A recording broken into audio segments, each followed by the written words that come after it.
Bang Deddy tidak melihat ini menjadi hal yang kontras antara apa yang akan didapatkan anggota DPR dengan rakyat? Ya, Anda mencampur aduk masalah.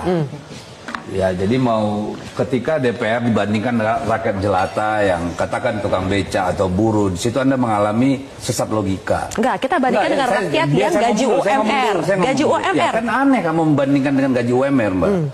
Ya, kalau mau bicara gaji, saya sebelum masuk DPR, gaji saya tahun 2000-an sudah 80 juta.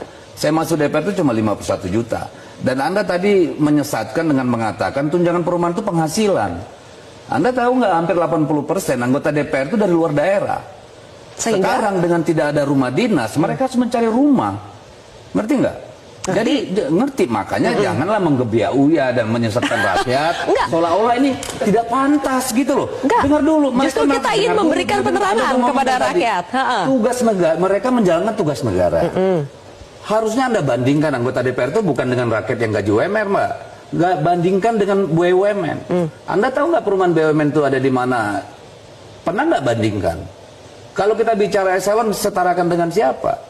Jadi ketika Anda mengontraskan dengan rakyat itu adu domba. Jadi kalau saya begini, kenapa? Saya kan nggak terlibat dalam BURT ya. Tapi kan kondisinya memang itu yang rumah DPR itu.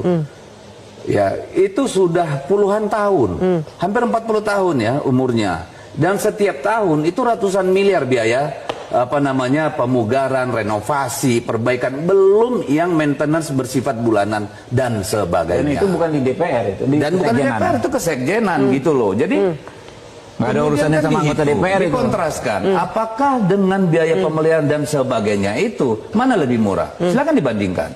Anda silakan bandingkan tunjangan perumahan DPR itu dengan tunjangan perumahan DPRD DKI. Ya, coba di search dulu itu gitu. Jadi daripada kita DPR-nya selalu dibenturkan dengan rakyat gitu loh. Saya kira itu nggak fair Anda. Jadi cobalah anggota DPR Anda bandingkan ya. Karena ini kan lembaga tinggi negara. Nggak bisa dong bandingkan sama UMR. Saya agak kesinggung nih.